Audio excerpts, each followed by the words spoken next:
Hello everyone. तो ये आपकी नर्वस सिस्टम यूनिट जो कि आप देख पा रहे हैं ये आपके लिए बहुत इंपॉर्टेंट है। ये इसका फर्स्ट पार्ट है, तो अभी हम इसको कंटिन्यू करते हैं।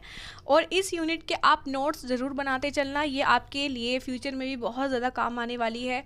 ये यूनिट आपके लिए मोस्ट ऑफ इम्पोर्टेंट यूनिट में से एक है, क्योंकि लाइफ टाइम आपको ये काम में आएगी। जब आप एएचएन पढ़ेंगे तब भी एक नर्वस सिस्टम वहाँ पर यूनिट आती है, डिसऑर्डर्स आते हैं, तो सारी यूनिट्स आपके लिए वैसे कंपलसरी हैं। लेकिन अगर आप एनाटमी एंड फिजियोलॉजी ठीक से पढ़ लेते हो तो वहाँ पर आपको फिर प्रॉब्लम नहीं आती है। देखिए यहाँ पर नर्वस सिस्टम को पूरा एक्सप्लेन करूँगी। मैंने विद डायग्राम यहाँ पर नर्वस सिस्टम आपके लिए लाई हूँ। ये देखिए यहाँ ब्रेन भी हम पढ़ने वाले हैं आज इस यूनिट में, जो कि बहुत इंपॉर्टेंट टॉपिक है आपका, तो इसलिए बिल्कुल ध्यान से इस वीडियो को देखना। और वीडियो अच्छी लगे तो वीडियो को लाइक भी ज़रूर करके जाना और चैनल को सब्सक्राइब तो आप कर ही देना, क्योंकि वो बहुत मोस्ट इंपॉर्टेंट है आपके लिए। क्योंकि ऐसी पूरी बीएससी नर्सिंग में आपके लिए यहाँ पर ऐसे नोट्स आते रहेंगे। बात करते हैं हम कौन कौन से कवर्ड इसमें जो पॉइंट है वो कौन कौन से कवर करने वाले हैं। तो नर्वस सिस्टम का यहाँ पर इंट्रोडक्शन, डेफिनेशन, ठीक है, जो नर्वस सिस्टम होता है उसके बारे में पढ़ेंगे कि नर्वस सिस्टम होता क्या है। फिर टाइप्स ऑफ नर्वस सिस्टम, मैं पहले ही बोल रही हूँ नोट्स बनने चाहिए। बिना नोट्स के अगर आप देख रहे हो तो वो बिल्कुल गलत है और वो कोई तरीका नहीं है सही पढ़ाई का।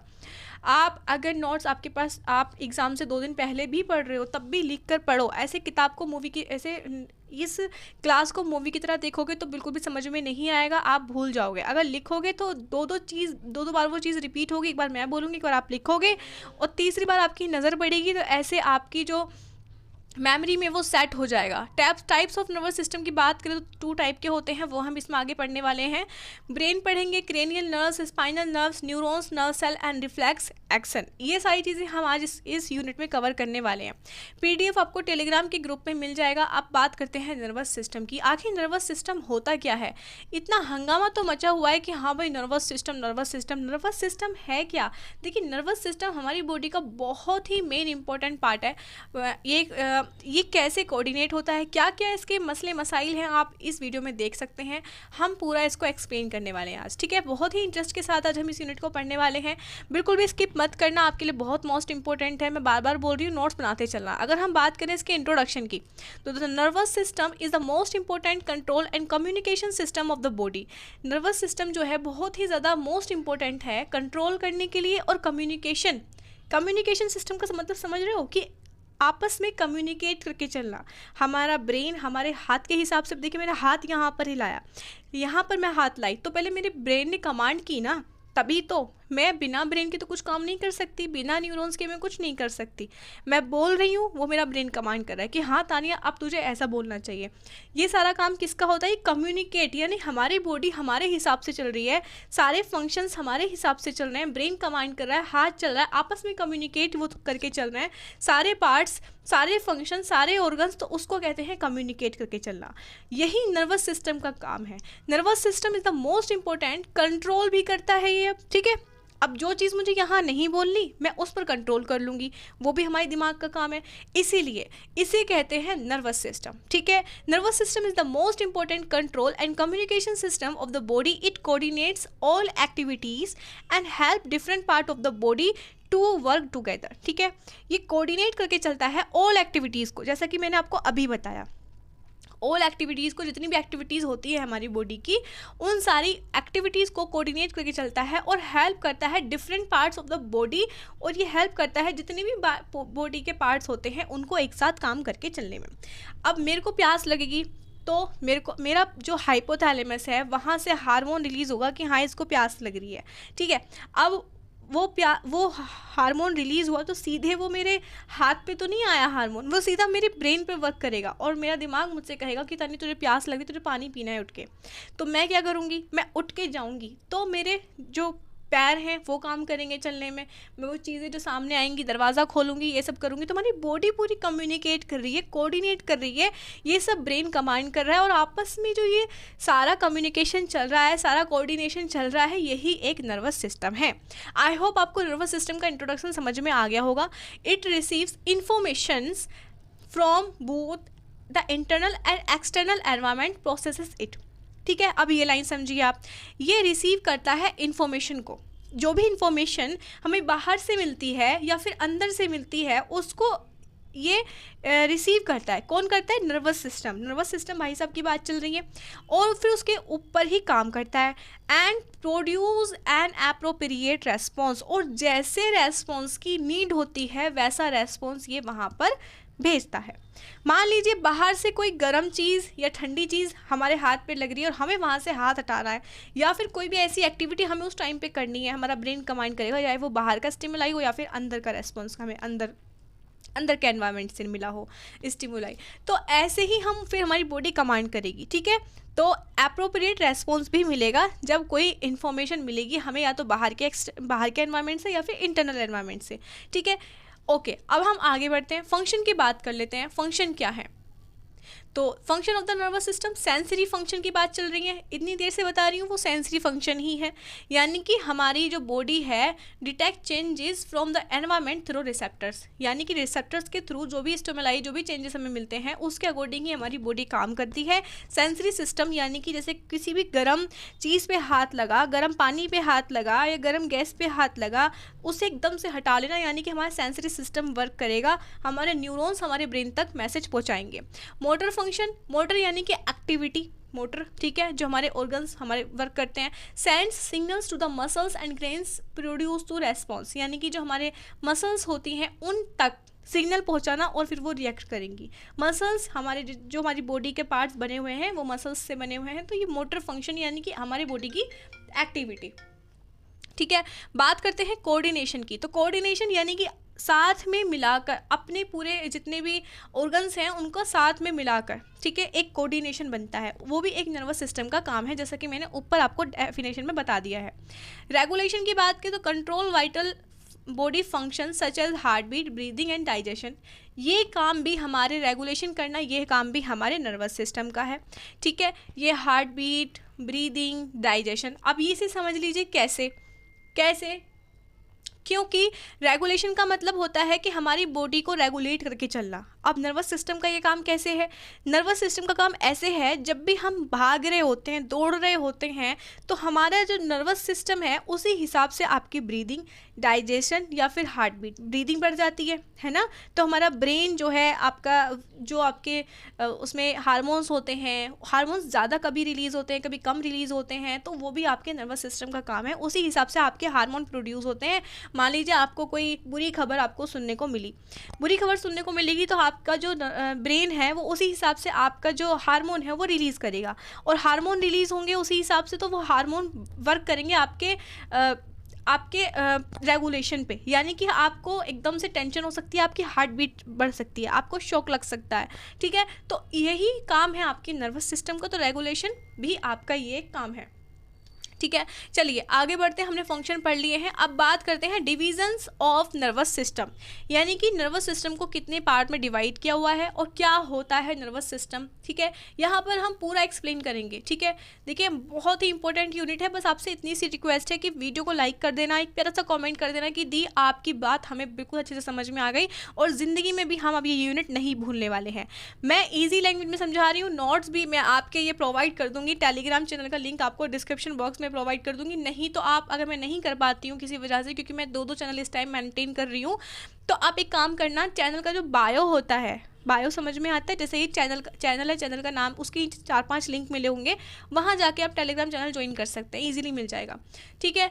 तो the nervous system is divided into 2 main part. देखिए नर्वस सिस्टम के 2 मेन पार्ट होते हैं। अगर आप एग्जाम से पहले पढ़ रहे हो तो बहुत अच्छी बात है, क्योंकि मैं भी एग्जाम से कुछ टाइम पहले ही पढ़ती हूँ, लेकिन नोट्स बनाना मैं तब भी नहीं भूलती, ठीक है। अभी हम बात करते हैं नर्वस सिस्टम के डिवीज़न की। तो 2 टाइप के आपके डिवीज़न होते हैं नर्वस सिस्टम, तो भाई साहब 2 टाइप पे बट गया, ठीक है। अब जैसे नर्वस सिस्टम को मान लीजिए आपकी मम्मी है, मैं एग्जांपल बता रही हूँ, आपकी मम्मी है, उनका नाम रख देते हैं नर्वस सिस्टम, या मैं अपनी मम्मी का नाम रख लेती हूँ, उनका नाम है नर्वस सिस्टम। अब उनके 2 बेटी हो गई, उनकी 2 बेटी हैं, वो नर्वस सिस्टम है। मान लीजिए ये आपकी मम्मी है और इनकी 2 बेटी हैं, एक का नाम तानिया है और एक का नाम सानिया है, जैसे कि ये खड़ी हैं, ठीक है। ये नर्वस सिस्टम है और इनकी 2 बेटी हैं, एक का नाम सानिया है और एक का नाम तानिया है, ठीक है। तो पेरिफेरल और सेंट्रल, वैसे ही इस नर्वस सिस्टम के दो मेन पार्ट होते हैं, पेरिफेरल और सेंट्रल, ठीक है, जिसको हम शॉर्ट में क्या बोलते हैं, CNS एंड PNS। जैसे कि आपने पहले पढ़ा होगा, नहीं पढ़ा है तो अब पहली बार पढ़कर भी आप आखिर तक इस यूनिट को नहीं भूलने वाले हैं। पेरिफेरल नर्वस सिस्टम और central nervous system, PNS and CNS, ठीक है, ये CNS है, ठीक है। अभी हम बात करने वाले हैं कि इनके अंदर क्या क्या चीज़ें होती हैं। पेरिफेरल नर्वस सिस्टम देखिए काफ़ी अच्छे से डिवाइड किया हुआ है यहाँ पे, है ना, और ये है central nervous system. Central nervous system में दो चीज़ आएंगी आपकी, एक तो आएगा ब्रेन और एक आएगा spinal cord. Brain and spinal cord आपके आएंगे सेंट्रल नर्वस सिस्टम में, भूलना नहीं है, पिटाई कर दूंगी। पेरिफेरल नर्वस सिस्टम, इसमें क्या क्या चीज़ें आएंगी, ऑटोनॉमिक नर्वस सिस्टम और सोमैटिक नर्वस सिस्टम। अब ऑटोनॉमिक भी डिवाइड होगा आपका दो पार्ट में, सिंपैथेटिक और पैरासिम्पैथेटिक। सोमैटिक आपका दो में डिवाइड होगा, सेंसरी और मोटर। इंपॉर्टेंट क्या है, ऑटोनॉमिक और ऑटोनॉमिक के ये दो पार्ट, सिंपैथेटिक और पैरासिम्पैथेटिक, हम इनके बारे में आगे पढ़ने वाले हैं। सेंट्रल से रिलेटेड है आपका ब्रेन एंड स्पाइनल कॉर्ड। अभी हम इनके बारे में थोड़ा सा थ्योरी पढ़ लेते हैं, ठीक है। Central nervous system, CNS acts as the control centre of the body, ठीक है। अब CNS को हमने क्या कहा है, ये बॉडी को कंट्रोल करता है, ये बॉडी का कंट्रोल सेंटर है। क्या है, CNS, control centre of the body. बिल्कुल मत भूलना, C से याद रखना। अगर आ जाए कि C, अगर मैम आपसे पूछने लगे, बताओ भाई, खड़े हो, बताओ आपका नाम जो भी है, चलो मान लेते हैं आपका नाम है आपका नाम पूजा है, आपसे बोले पूजा खड़ी हो, बताओ सेंट्रल नर्वस सिस्टम क्या है, तो आपको क्या कहना है, सेंट्रल, दीदी ने बताया था सेंट्रल, सी से एक वर्ड और बन सकता है कंट्रोल, यानी कि C का मतलब कंट्रोल भी हो सकता है, यानी कि हमारी जो बॉडी है वो कंट्रोल करके रखती है, इसलिए C को आप याद करके रखो, C central nervous system, C से ही कंट्रोल, यानी कि बॉडी को कंट्रोल करके रखता है।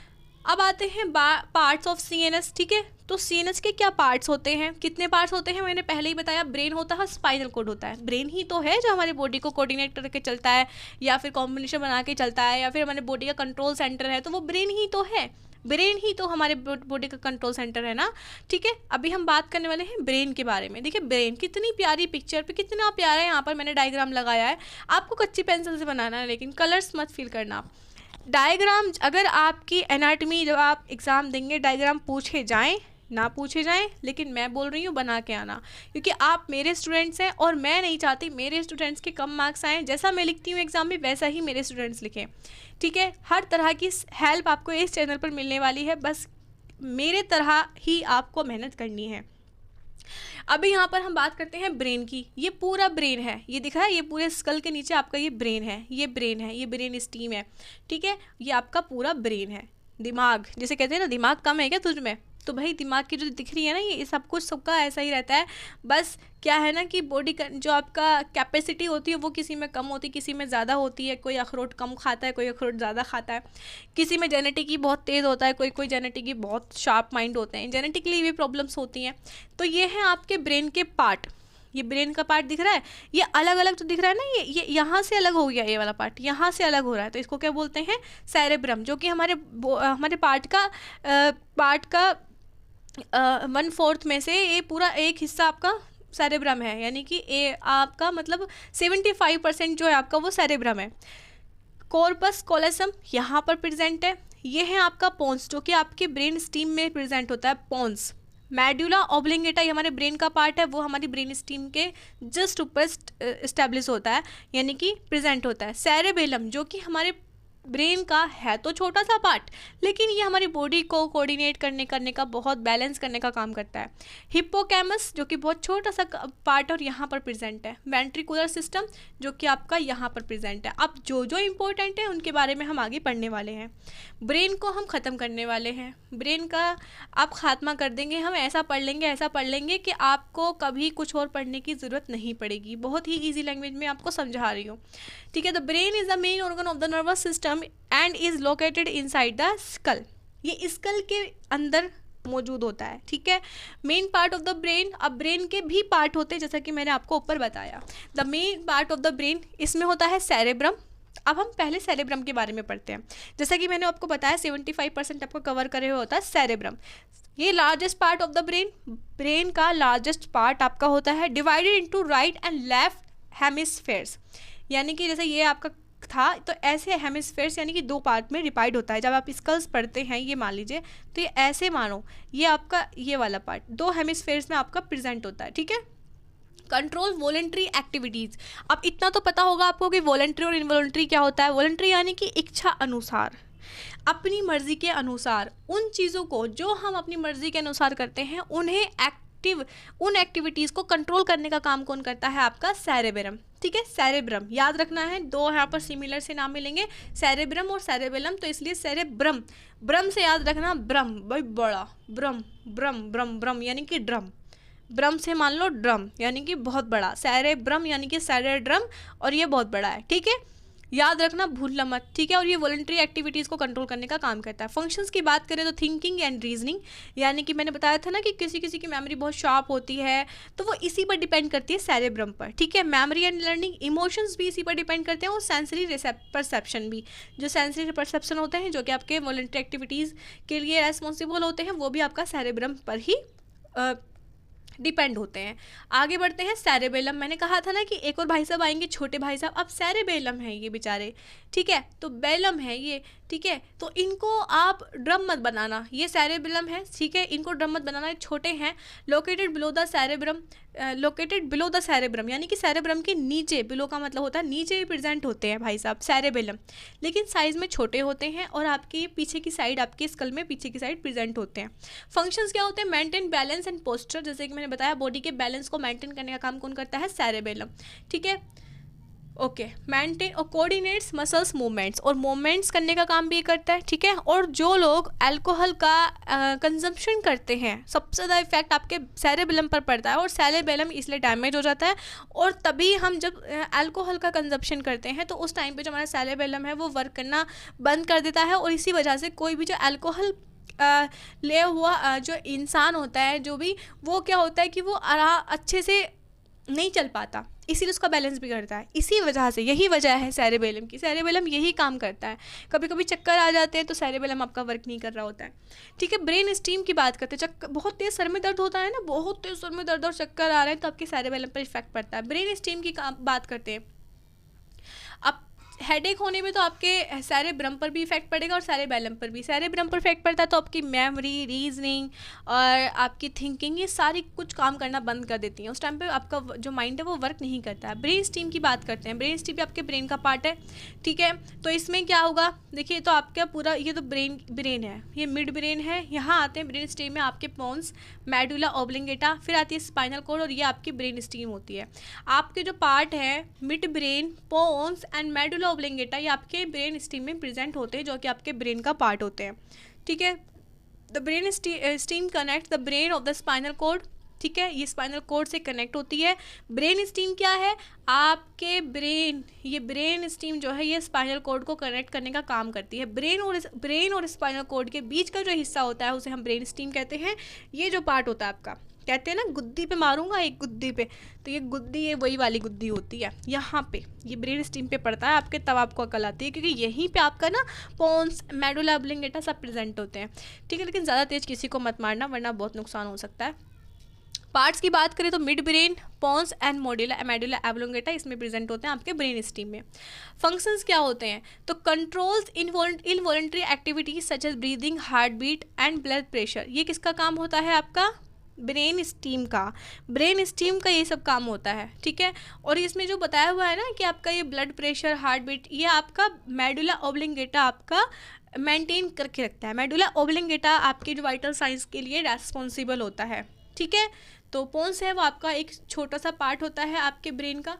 ये आपको डायग्राम ज़रूर बनाना है और फिर नर्वस सिस्टम के बारे में लिख कर आ जाना है एग्ज़ाम में, ठीक है। ये है आपकी, ये क्या है आपकी स्पाइनल कोड। स्पाइनल कोड की डायग्राम हम देखते हैं, देखिए कितनी अच्छी स्पाइनल कोड की डायग्राम है। इजीली बहुत अच्छे से आपको समझ में आ जाएगी कितनी नर्व्स होती हैं।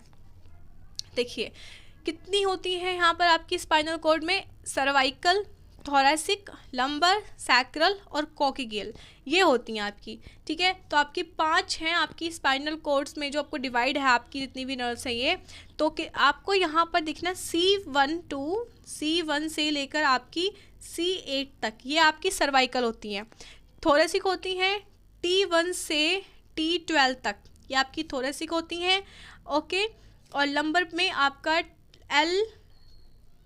L2 से लेकर और L4 तक ये आपकी होती हैं लंबर पंक्चर। जब आपको वो दिया जाता है ना, आपको एनेस्थीसिया दिया जाता है आपकी स्पाइनल कॉर्ड में, तो आपकी स्पाइनल कॉर्ड में लंबर पंक्चर यानी कि L2 से लेकर L4 इसके बीच में आपको दिया जाता है L5, L4, L5, L4 यानी कि L3 एंड L4 के बीच में आपका ये इस एनेस्थीसिया दिया जाता है। या फिर आप जो CSF का एग्जामिनेशन करते हैं तो आपकी इसी कोड से लिया जाता है, ठीक है। तो 5 दिख रही है ना, L1, L2, L3, L4, L5, ठीक है। L1 से L5 तक ये होती हैं। देखिए इन्होंने L1 यहाँ पहुँचा दी है, इन पर मत जाना, यहाँ से ऐसे करना L1 to L5 इस तरह से याद रखना। और S1 to S3, ठीक है, ये फ्यूज़ होकर 3 कोड में डिवाइड हो गई है। तो ये है आपकी स्पाइनल कोड। इनको एक पेपर पे लिख लो, याद कर लो। ऐसे लिखनी है सर्वाइकल, उसके आगे लिखना C1 to C8, फिर लिखना आप थोरेसिक में कितनी है आपकी T1 to T11, ठीक है। और फिर लंबर पंक्चर बोलते हैं उसको, जो लेते हैं इसलिए लंबर पंक्चर निकल रहा है मुंह से। जो लंबर वाली है वो कितनी होती हैं L1 to L5, ठीक है, ओके। फिर S1 to S3, ओके। इस तरह से आपको अपनी नोट्स में नोटबुक बना लेते हैं, पिक्चर्स के स्क्रीनशॉट ले लो और इसको बना के देख लेना। अभी इसको कच्ची पेंसिल से बना के देख लेना, ठीक है। अभी आगे बात करते हैं स्पाइनल कॉर्ड के बारे में, पढ़ लेते हैं। Spinal cord is a long cylindrical structure that extends from the brain steam.